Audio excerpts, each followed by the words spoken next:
Hey guys, welcome back to more neighbor stories. In this video, a crazy Karen called the police on me because I was using my jacuzzi on my own property. Let's dive right into the video. Once upon a time there were no iPhones, no Wi-Fi, social media was MySpace, and YouTube was pretty much just a shell of its current self. The internet had just hatched from its egg and needed time to grow into what it is today. But as a kid in the early 2000s, that was not helpful when you wanted to play games. Especially in school, because your parents wouldn't let you play on them on a weekday and you did not have a Game Boy. So there I was, bored to death in the 5th grade because I didn't like school much, and that meant on Monday I would have to wait 5 days to eventually get back to playing Star Wars Battlefront, the better version, not the new trash, or Burnout 3. As there was in most elementary schools, we had a computer lab. It was big enough to host one classroom of 40 students and then some, and had state-of-the-art Dell computers with Windows XP. By the way, best Windows ever made. And for the most part, we were limited to a few educational PC games, Microsoft Office, and the internet, which was limited by the firewall to just the educational sites and Disney's Flash games. They did have the Oregon Trail, but I was too stupid at the time to play it more than 10% of the way through without losing my money or everyone dying. The computer lab was accessible before school between 7 and 8:30 AM, during 2 breaks, breakfast for 20 minutes, lunch for 40, and after school. The only problem was there was nothing exciting to play. I would try every game website I knew, but the result was always the same. Miniclip, you cannot access this website. Free online games, you cannot access this website. Newgrounds, same message. Okay, fine. Nickelodeon, same message. I guess they don't like SpongeBob. One day my older brother, the computer whiz, finds out about how to download Flash games from around the internet onto his local hard drive, which is as simple as taking the cookies from where they are stored onto your computer into an easily accessible location. Now, we start building a repository of all our favorite games from the internet, but the only way we can play them for now is on the weekends and through the Flash player. No matter. We have a repository, except at the time I did not really know what else to do with it. Honestly, I have my older brother to thank for a lot of this, since he was really into computers and the internet, because the next find was really important. freewebs.com, the free website hosting site. And there's only so much a 10-year-old can do with this, but I spent hours designing and playing with the website. I would substitute game time with free website designing. It was not necessarily a video game, so my parents did not mind me on it, and I found out that it was not a blocked website at school, so I would just keep building websites in my free time. Once a website was finished, I would build another, continuously improving and upgrading and designing with new combinations. It went on like that for about a week, and I would have 5 free websites built in that time. And then I found that you could upload Flash components on a page. Now imagine you're 10 years old and you just found out that Pandora's box is standing right in front of you and you can do whatever you want with it. What do? Keep it to yourself? Tell an adult about this newly discovered volatile power? Hide it and make sure nobody else can use it for evil? Close, but not quite. I embedded a healthy variety of Flash games on that page, from the really meaty ones like Drag Racer V3 and the Murloc RPG to some miscellaneous light ones. This was a trial run after all. I just needed to know if it worked, and if it did, how far I could push it.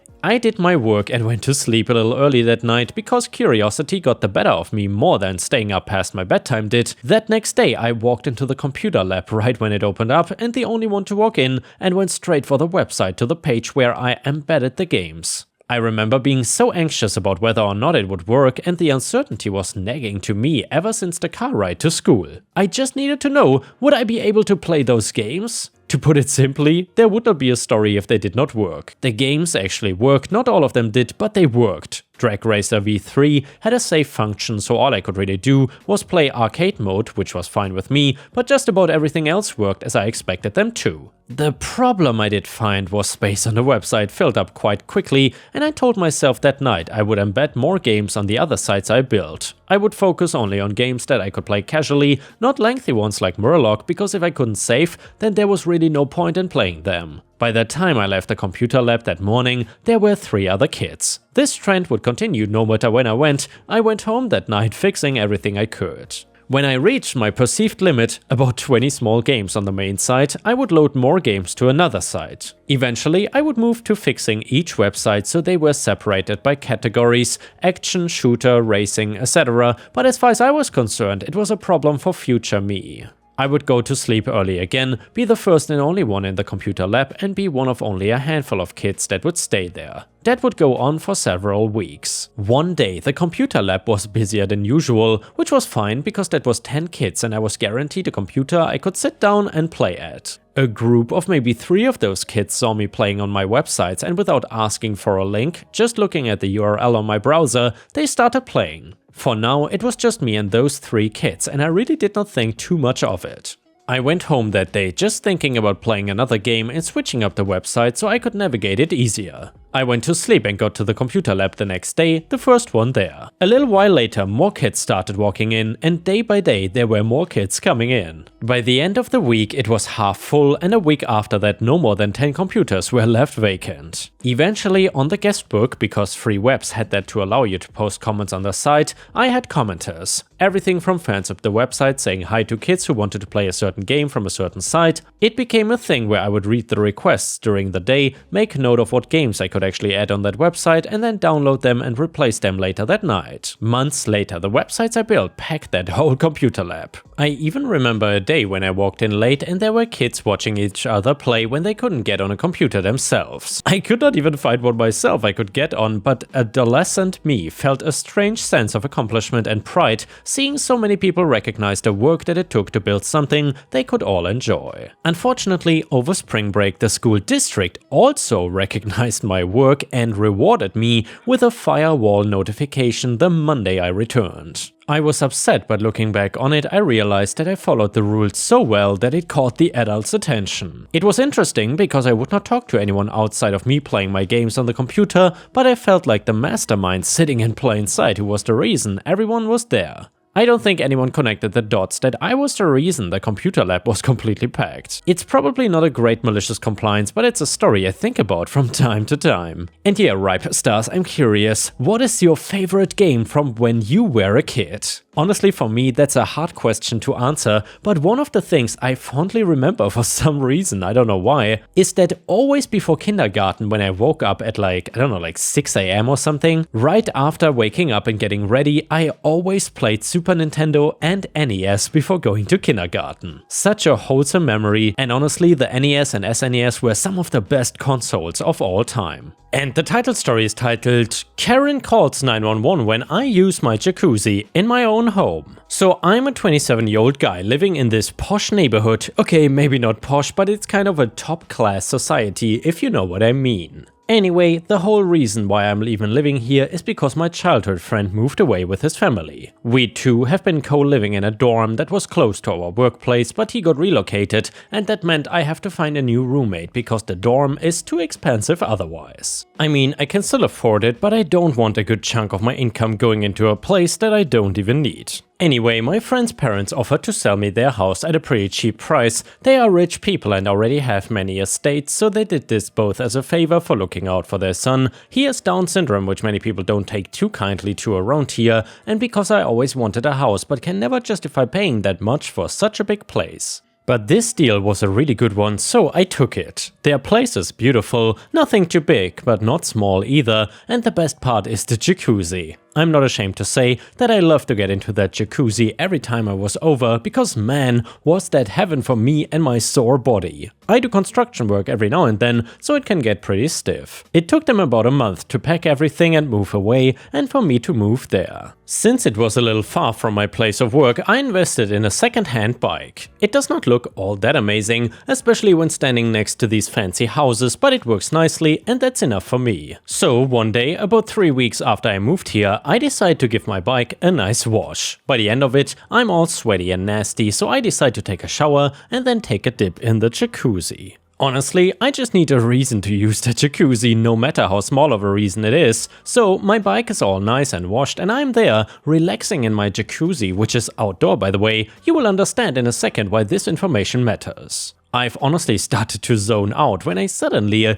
hear voices around me. I look over to see 2 women, probably in their 40s, loitering around the house. I shrug and ignore it because people here are not the kind who talk a lot. But the whisperings do not stop, and I have to crane my neck to see that the women are now looking at my bike and they are inside my property. I jump outside of my jacuzzi and kind of waddle over to them because I'm still very wet and it can get slippery. One of the women look over at me approaching and back off a little, but the other sneers at me. "Hey ladies, do you mind getting off my property?" "Shut the hell up," the second woman said. I was genuinely so shocked at her words that I got silent for like 2 minutes straight. The first woman whispers to the second and stiffly smiles at me. "Are you a guest of Mr. Smith?" She didn't say Smith, she said my friend's family name, but I'm changing it to Smith for privacy reasons. "Oh no, I actually live here." And because I can see her looking suspicious at my answer, I continue. "They actually moved away about a month back and sold this property to me because I'm their son's—" "Oh, quit with the excuses." The second woman, who I'm now gonna call Karen, cut me off. "We know why you are here and why your kind comes here, stealing from our innocent community, you thieves." Okay, so a little bit of my family background. My mother is white and my father is Egyptian, making me a brown man who does not even look a bit white. Now back to the story though. I'll assure you I'm not a thief and I don't understand what you mean by my kind. But I've been living here since birth. I'm a citizen of this country. The first woman seems calm now and is even smiling softly without any stiffness or suspicion, but Karen over here continues to look over my shoulder. She then completely ignores my words and tries to get into the house, which I block with my body. "Oh no, you don't get to go inside here." "Get your hands off me!" I wince at Karen's screams as she tries to push me away, but the first woman whispers something to Karen and then she stops. She then huffs and walks away, the first woman giving me an apologetic smile before following Karen. I still stand there very utterly confused and also a bit scared, so I get back in the jacuzzi and dial for my friend, telling him everything that has happened. After about half an hour, at which point I'm about to get out of the jacuzzi, the frickin' police arrive at my place. I quickly get out and I'm not sure if I should grab a towel, but they are already at the gate, so I go for that. From the other side, annoying Karen also comes over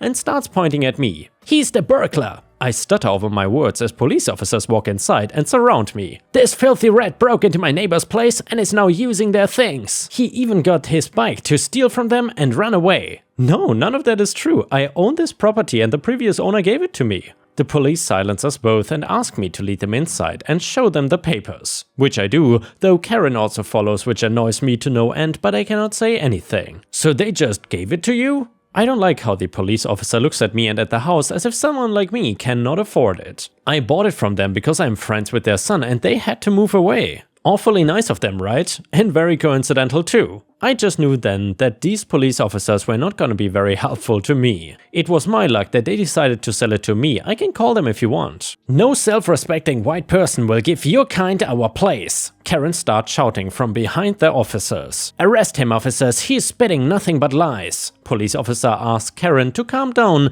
and then they say that they will make sure no self-respecting white person is taken advantage of. Like, hello? Anyway, since they cannot find anything wrong with my papers, they ask me to come to the police station. When I ask why all my documents are valid, the officer looks at me coldly and says, "If you don't comply with us, we have grounds to believe you're in fact lying." But why? Damn, I was so freaking annoyed at that time, but I went with them after changing, of course. Karen keeps going on and on about how the societal values have gone down because of that kind of people. And I guess Karen means by that kind of people, people like her. Because indeed, societal values have gone down since Karens have started running rampant. Anyway, after about an hour of back and forth, the officers finally clear me, but then one of them has the audacity to say, "Stay out of problem and be grateful they gave you that place." I feel so cornered, but then someone who looks like their senior interrupts and asks what's going on. Other officers explain it, though they drop many crucial details, but it seems like their senior already knows the full story and scolds the officers for discriminating against a citizen. He then turns to Karen and says, and I remember every word of it because it was so beautiful, "Next time I get a false report from you regarding an innocent person, you will not be allowed to go free. He is as much a citizen as you, and it will do you good to remember that." Karen, of course, cannot take this and then starts threatening that she will have the officer fired. Ma'am, threatening an officer on duty does not look good for you. Believe me, before you can get me fired, I can have you put behind those bars. So choose your words wisely. I'm trying so hard not to laugh at Karen's pink face and how humiliated she looked. She then huffs and stomps away like a child. I smile gratefully at the officer, who nods and turns to the other officers, asking them to meet him in his office. And the best thing, Karen did not dare to bother me after that anymore. And the next one is a homeowner association story from r/am I the a-hole. So my wife and I own a home in an HOA. We split the mortgage and HOA fees 50-50. Recently a vacancy opened up on the board of directors and I applied for it and was chosen to serve. As compensation, the HOA fee, $400, is waived for our unit. My wife wants to split this windfall 50-50. I feel since I'm on the board and do all the work, the $400 should be all mine. She thinks if I keep the $400, it is tantamount to her paying me $200 since our overall housing costs have dropped $400, but she doesn't benefit financially. This has caused some of our worst fighting, and I am leaning towards just giving in and splitting the money, even though I do all the work. Am I the a-hole? And guys, I will redirect this question to you. Do you think that OP is the a-hole here or not? Let us know in the comments, and now we will read one of the comments which says: "You are the a-hole. You are fighting your wife over $200 while your account is full of posts about designer products? Shake my head." Comment number 2, "You are the a-hole. If she uses a coupon on groceries, do you pay her half of the price difference?" If not, there's your answer. Windfalls for the family are windfalls for the family, no matter who does the work. And honestly, I'm so confused. If the fee is waived, why are you not just splitting the only mortgage in half now? Are you expecting her to pay $200 to you? And someone answered, in other comments it seems like he's asking or going to ask the HOA to pay him the $400 instead of waiving the fee. Presumably he and his wife would then split the fee, so he would pocket the $200 he got. This is the only way I've been able to reconcile the comments he has made.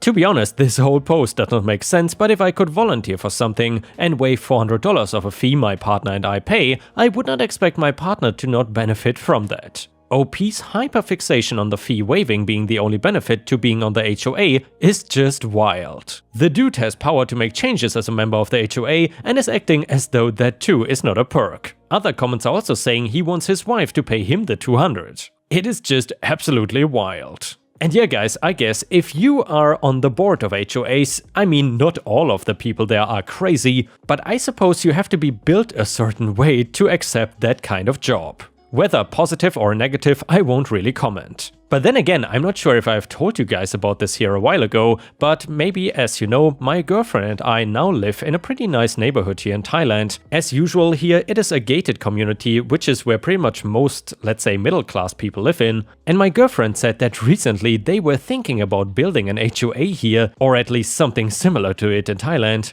And of course, I instantly recommend my girlfriend to be at least either the head of the HOA or on the board, because we all know if you're not in control, then someone else will be, and that person might be crazy. And guys, with this, we have reached the end of the video. Thank you so much for watching. However, if you cannot get enough of my content, then please feel free to check out my Patreon over at patreon.com/ripeyoutube, or join my YouTube membership program by clicking the join button to get access to even more exclusive videos. Thank you so much for your support, and I will see you again tomorrow. And now let's move on to the next story. It starts like this. I spent 7 years of my life married to a truly horrible woman. If I'm being honest, I probably would have never married her if she didn't end up pregnant with our first child. I wanted to do the responsible thing as a man, so I tried to make things work with her. The issue was that she was a pretty self-centered person, and that really starts to wear down on a guy after a while. Just one quick example of this is on Mother's Day she would expect the whole 9 yards of flowers, breakfast in bed, brunch, presents, etc. Now, I'm not saying that mothers don't deserve these things on Mother's Day, but if your husband is doing all that for you, then on Father's Day you should make some kind of effort as well. Instead though, on Father's Day she would not lift a finger and for some reason expected to be spoiled again and make me do everything for her. The final straw came when I found out she was cheating on me with another man. I tried my best to do my duty as a husband, but she finally betrayed me one too many times. So then I filed for divorce against her, and I had evidence of a lot of things. The main one being that she cheated on me, but also a hospital report of when I needed 5 stitches when she got drunk and swung a knife at me for being late. She was truly awful, and one thing I wanted was custody of our children. Not to be an a-hole, but just because I didn't think the 2 young kids would be safe in the care of her. I was worried they would end up hurt, so I wanted custody with her getting visitation rights. It's not traditional, but the court backed me up saying that I was more than qualified to have sole custody of the children. It did not help that she flat out admitted that she wanted them because without them, the money she gets from me would not be high enough. One other thing she went after in the divorce was both of the cars. One of them I honestly wouldn't have minded giving her just so she could not fight that I was not budging on anything. The other car though was my classic 1970s Chevrolet Chevelle SS, and I was not gonna let her end up getting that. I had it long before we were married and she had no claim to it. Her reasoning was she needed the first car to get around and my classic car to sell because I was not gonna give her enough to live on. Just to note, she was getting alimony from the divorce, but she was probably gonna need to go and get a job too. She did not like that fact and was angry at the court decision at the end of it all. She was fighting over things she did not care about, and honestly I did not either, just so she could have a reason to fight with me. It really came down to the fact that she cheated on me and was the reason the marriage fell apart. I ended up getting to keep my classic car as well as the house we were all living in beforehand, so the kids did not need to move. The ex had to go and get a smaller place to live by herself and could see the kids once a month and on holidays. I guess she left thinking that the entire thing was not fair and she was entitled to more than she got. Instead of letting it go, she wanted to get revenge on me for what, in her mind, was the horrible things I have done. Her target could not be the children, so she did the next thing on the list of what I care about, which is my car. Now, despite how she was at home, she was able to put on a decent facade outside and she had a bunch of friends. One of these friends had a husband that owned a junkyard/scrapyard for cars and parts. This also meant that he had a tow truck he used to get rid of junky cars. My ex-wife must have convinced them that she deserved the car and got the idea to try and take it away from me. I had gotten another everyday car and was out with the kids in that one day when her plan went to effect. They towed away my car and I came home to find it gone and my heart broke a little bit. I thought we got robbed and was mostly relieved in that moment that me and the kids were not home for it. Camera footage showed the tow truck taking it away, and it didn't take much googling to find out who owned it and their connection to my ex-wife. I had enough of the crap she was pulling and was not even gonna give her a chance to apologize or come up with some kind of story.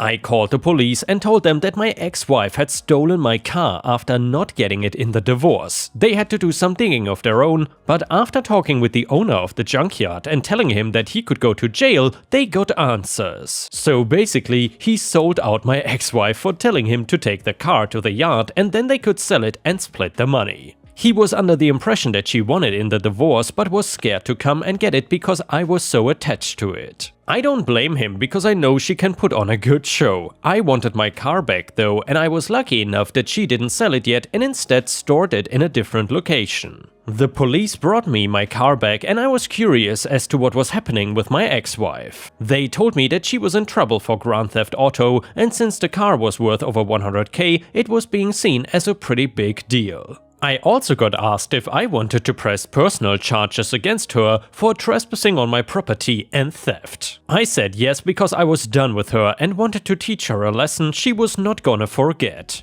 I did not have to sue her for any money because the car was perfectly fine once I got it back. She was in violation of the divorce agreement coming over to my house without asking since I had custody of the kids. She did not have any kind of defense and her friends turned on her fast in order to stay out of jail themselves. She could not deny doing it and instead tried to give a story about how she got nothing in the divorce and I was greedy and would not give her a car. This was obviously a lie since she had a perfectly functional car to drive around in that I gave her. On top of all the charges, they also added one which was something like conspiracy to sell a car illegally. Where we live in the country, cars being sold have to go through certain channels and it really helps keep stolen cars off the road.